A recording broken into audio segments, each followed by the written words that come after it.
নববর্ষ উপলক্ষে, পহেলা বৈশাখ উপলক্ষে আপনারা কে কে বাড়িতে পান্তা খান আর ইলিশ ভাজা খান? মাশাআল্লাহ, আপনারা তো বীর বাহাদুর। তাহলে বাঙালি হওয়া পারবেন? একদিন বাঙালি ছিলাম রে গল্প আর থাকবে? আপনি বলবেন আমি আগেও বাংলাদেশি, এখনো বাংলাদেশি, মৃত্যু মতো বাংলাদেশি মুসলমান, ঠিক আছে না? একদিন ছিলাম, এখন ইংলিশম্যান না, আমি তখনও বাঙালি ছিলাম, এখনো বাঙালি আছি। এসো হে এসো বৈশাখ, এসো এসো। নো, আমি বলবো আমার বৈশাখ আমার কাছে আসবে যদি আমার মালিক পাঠান। আমার মালিক যদি না পাঠান, সামনের বৈশাখ বৈশাখী পড়ে থাকবে, তার আগে আমি বিদায়। ফুটটুস, ঠিক না ভাই? কথা বলেন দেখেন। এই জন্য এসো হে এসো বৈশাখ ন, ও মালিক আপনি আমার জীবনে বৈশাখ দেন, বাস এরকম দোয়া করেন। যদি বৈশাখী আপনার কাছে বেশি দামি হয়, দোয়া করবেন কার কাছে? মালিকের কাছে, তিনি বৈশাখ পাঠাবেন। তো সুতরাং বৈশাখ মাসে এই নববর্ষই বলেন, এই পহেলা মহরম বলেন, অথবা 31st নাইট পরে অর্থাৎ পহেলা জানুয়ারি বলেন, যেটাই বলেন, এ উপলক্ষে যদি কেউ একটু ভালো খাবার খায়, এরা নাকি আকীদা পোষণ করে সেই ব্যক্তি সারা বছর ভালো খাবার খাইতে পারে। এই আকীদা পোষণ করলে থাকবে ঈমান?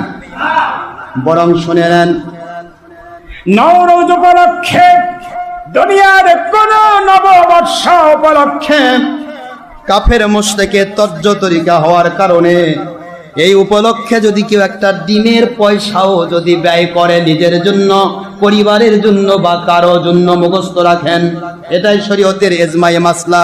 সুবহানাল্লাহ বলেন। যদি একটা ডিমের দাম পরিমাণ, একটা ডিমের দাম কত? 8 টাকা বা 10 টাকা ধরেন, 10 টাকা একটা ডিমের দাম।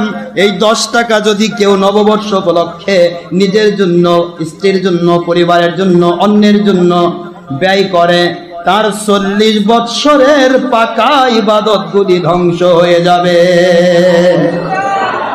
কয় বছরের?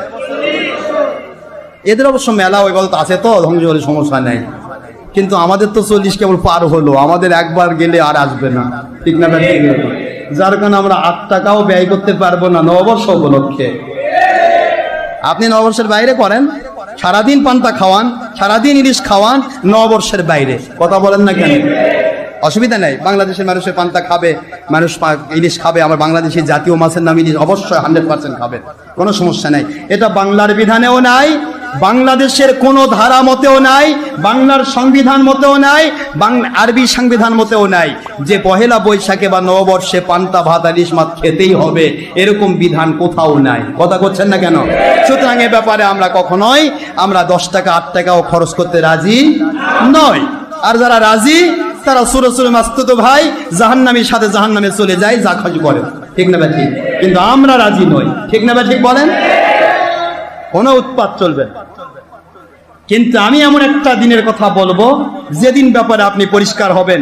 দেখুন, আমি হাদিস বের করেছি, ডাইরেক্ট হাদিস শরীফ বের করেছি। কষ্ট হচ্ছে নাকি আপনাদের? শেষ করে দেবো, এখনই শেষ।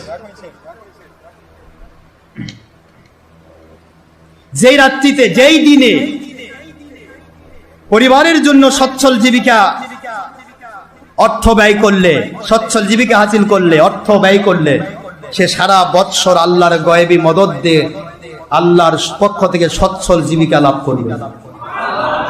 বলবো আমরা একটি দিন, বলবো। মিশকাত শরীফ খুলুন, 170 পৃষ্ঠা, আরবি ভলিউম, কয় নম্বর পৃষ্ঠা? এইটা কি বাবা, আরবি না বাংলা? দেখা যায়। মিশকাত শরীফের 170 পৃষ্ঠা, আরবি ভলিউম, হাদিসের নম্বর 1926 নম্বর হাদিস। عن عبد الله بن مسعود رضي الله تعالى عنه قال قال رسول الله صلى الله عليه وسلم من وسع على عياله في النفقة يوم عاشوراء وسع الله عليه سائر سنته।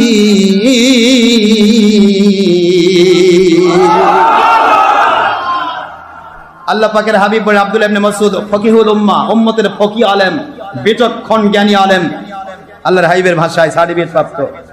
তিনি বর্ণনা করেছেন, হুজুর সাল্লাল্লাহু আলাইহি ওয়াসাল্লাম বলেন, মান যে বাজারা ওয়াসাহা ব্যয় করবে, প্রশস্ত হাতে ব্যয় করবে, সুবহানাল্লাহ বলেন। মান ওয়াসাহা আলা ইয়ালিহি ফিন নাফাকাতি, আলা মানে ইয়ালিহি মানে তার পরিবারের জন্য। কার জন্য? পরিবারের জন্য, সন্তানের জন্য, স্ত্রী পরিবারের জন্য, আপনজনদের জন্য। ইয়ালিহি পরিবারের জন্য। মাওয়াসা যে ব্যক্তি ব্যয় করবে। এই হাদিসগুলি আমি অনেকবার আপনাদের মুখস্থ শোনাইছি, কিন্তু অনেকে বলে আছে কিনা জানবো কেমনে, এই জন্য এবার আমি সকল কিতাব খুলে খুলে সনদ সহ আমি দেখিয়ে দিচ্ছি, যাতে করে বাতিল ফেরকা বলতে না পারে যেমন মুখস্থ বলে কিন্তু সেগুলি আছে কিনা তা জানবো কেমন। এই জন্য আমি কিতাব খুলে দেখাচ্ছি, খেয়াল করুন। মা ওয়াসা যে বা যারা ওয়াসা উদার হস্তে ব্যয় করবে, আলা ইয়ালিহি তার পরিবারের জন্য, আপনজনদের জন্য। আল্লাহ পাকের হাবিব ফিন নাফাকাত ব্যয় করার ক্ষেত্রে, ইয়াউমে আশুরা আশুরার দিন, ওয়াসা আল্লাহ আল্লাহ পাক অবশ্যই তাকে পরিপূর্ণ সচ্ছলতা দান করবেন। সুবহানাল্লাহ বলেন।